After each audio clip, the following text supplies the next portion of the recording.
बारे में आप सभी लोगों को शायद पता चल गया होगा कि पंडित प्रदीप मिश्रा जी वृंदावन पहुंचे हुए हैं, बरसाना पहुंचे हुए हैं। किस लिए पहुंचे हुए हैं? राधा रानी जी से माफी मांगने के लिए। अब दोस्तों ये वीडियो एक बार थोड़ा आप लोग ध्यान से सुन लेना, समझ लेना, ताकि आप लोगों के बीच में या और लोगों के बीच में अब जो लोग गलतफहमी फैलाने की कोशिश करेंगे आप उनसे बच सको। सबसे पहली चीज, पंडित प्रदीप मिश्रा जी ने एक वो प्रमाण दिया है कि ऐसे पंडित जी आप लोगों ने आज तक नहीं देखे होंगे। जिन पंडित जी को वृंदावन के संत जनों ने इतनी गालियां दी हैं, इतना अपशब्द कहा है, उन पंडित जी ने उनको पलटकर कोई जवाब नहीं दिया है, कुछ अपशब्द नहीं कहा है, कुछ भी उल्टा सीधा नहीं कहा है। पर जो वृंदावन के संत जन हैं या जो पंडित जन हैं, वो महीने भर से पंडित जी के बारे में ना जाने क्या कुछ नहीं कह रहे हैं, उनसे कैसे अपशब्दों से बात कर रहे हैं। जिन पंडित जी को लाखों लोग, करोड़ों लोग दिल से मानते हैं, भाई उनकी चीज़ों को जानते हैं, उनकी बातें सुनते हैं, भाई उनको तुम ऐसे शब्दों से मतलब कर रहे हो, तो ये बिल्कुल भी सही बात नहीं है, ठीक है। और सबसे पहली बात दोस्तों, हम आपको एक बात यहाँ पर बता दें कि पंडित जी से मतलब पंडित जी को सिर्फ वही लोग अपशब्द कह रहे हैं जो पंडित जी से जलते हैं, क्योंकि पंडित जी की आज प्रसिद्धि किसी से छुपी नहीं है। और ये बात भी आप सभी लोग जानते हो कि जब भी कोई प्रसिद्ध होता है तो भाई उसको उसकी टांग खींचने के लिए, उसको नीचा दिखाने के लिए लोग क्या कुछ नहीं करते, है ना। तो भाई वही बात यहाँ पर भी हुई है। पर पंडित जी ने इस विवाद को ना बढ़ाते हुए उन्होंने सीधा, वो लोग पंडित जी वृंदावन पहुंच गए और पंडित जी के साथ और भी जो लोग रहते हैं भाई वो भी वृंदावन पहुंचे और पंडित जी ने साष्टांग दंडवत प्रणाम किया है राधा रानी जी को और उनसे माफी मांगी है कि भाई अगर उनके शब्दों से किसी को भी कोई भी आहत हुआ है या राधा रानी जी को मतलब कुछ भी लगा हुआ है तो भाई उसके लिए उन्होंने दंडवत प्रणाम करके माफी मांगी है। अब लोग इसको गलत तरीके से यहाँ पर टीवी पर या न्यूज़ चैनल पर बताएंगे कि भाई देखो पंडित प्रदीप मिश्रा जी ने नाक रगड़ कर माफी मांगी, ऐसा किया, या पंडित प्रदीप मिश्रा जी झुक गए। तो उनका जवाब हम आप लोगों को एक बात से दे देते हैं कि माफी मांगने वाला कभी छोटा नहीं होता, माफी मांगने वाला इतना बड़ा होता है जिसकी हम कल्पना भी नहीं कर सकते। और पंडित जी ने आज वो प्रमाण दिया है जिस प्रमाण के लिए लोगों ने इस प्रमाण को आज तक देखा ही नहीं होगा। क्योंकि दोस्तों इस माफी को जिन पंडित जी को लाखों करोड़ों लोग जानते हैं, वो पंडित जी व्यासपीठ से भी माफी मांग सकते हैं, वो पंडित जी खुद वृंदावन जाकर भी माफी मांग सकते हैं, दंडवत प्रणाम कर सकते हैं। पंडित जी ने व्यासपीठ पर बैठकर बोला था कि जब भी राधा रानी जी उन्हें बुलाएंगी वो जरूर आएंगे, दंडवत प्रणाम करके उनसे माफी भी मांगेंगे। और उन्होंने व्यासपीठ से भी माफी मांगी थी। पर जब भी जो पंडित जन है जो कि पंडित जी के बारे में कुछ भी कह रहे थे, वो लोग ये बोलने से थक नहीं रहे थे कि पंडित जी ने माफी नहीं मांगी। उनको वो वीडियो काट कर क्यों किसी ने नहीं दिखाया जिस वीडियो क्लिप में पंडित जी ने व्यासपीठ पर बैठकर सभी लोगों से माफी मांगी थी।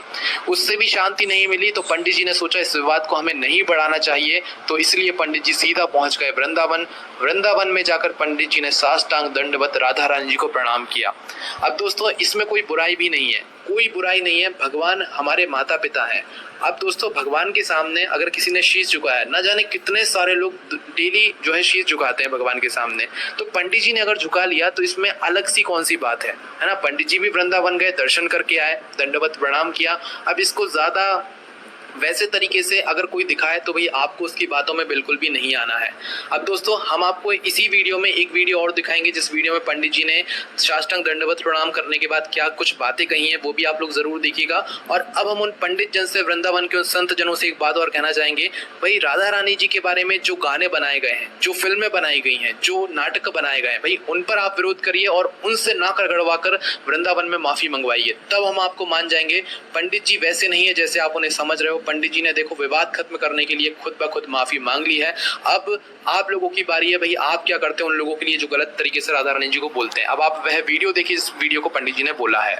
माता राधा रानी के चरणों में आज यहाँ पर आना होगा और रानी जी ने खुद इशारा कर बुलाया तो तुरंत आना होगा और राधा रानी के सुंदर दर्शन में और ब्रजवासियों के बीच आना होगा। मेरी वाणी से, मेरे शब्दों से जो भी चोट लगी हो उसके लिए मैं क्षमा चाहता हूँ। मेरी महारानी जी से, मेरे राधा रानी जी से, किशोरी जी से, लाली जी से क्षमा चाहता हूँ। और ब्रजवासियों को भी मेरी वाणी से, मेरे शब्द से कोई ठेस पहुंची हो उनके भी चरणों में दंडवत कर प्रणाम कर क्षमा चाहता हूँ।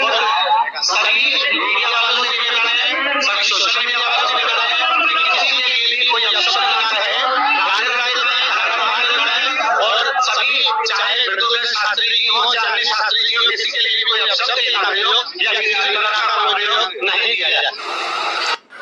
दोस्तों आप लोगों ने देख लिया पंडित जी वृंदावन में जाकर भी किन लोगों से माफी मांग रहे हैं। भाई जिन लोगों ने पंडित जी को अपशब्द कहे हैं, है ना, जिन लोगों ने पंडित जी का पुतला जलाया है, और जो वृंदावन वासी हैं, बरसाना में रहने वाले हैं, उन सभी लोगों से माफी मांगी है।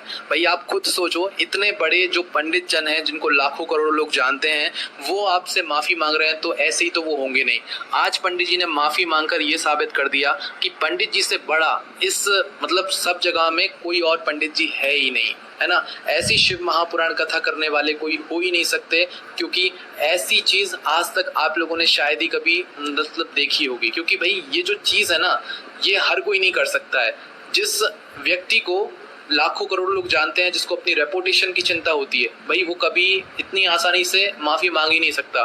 पर आप पंडित जी को देख लो, भाई पंडित जी ने सिर्फ और सिर्फ विवाद खत्म करने के लिए वृंदावन में जाकर, बरसाना में जाकर सभी लोगों से माफी मांगी है, वृंदावन वासियों से माफी मांगी है। तो भाई ऐसे पंडित जी को भाई आप लोग कैसे क्या कहोगे, वो आप हमें कमेंट करके बताओ।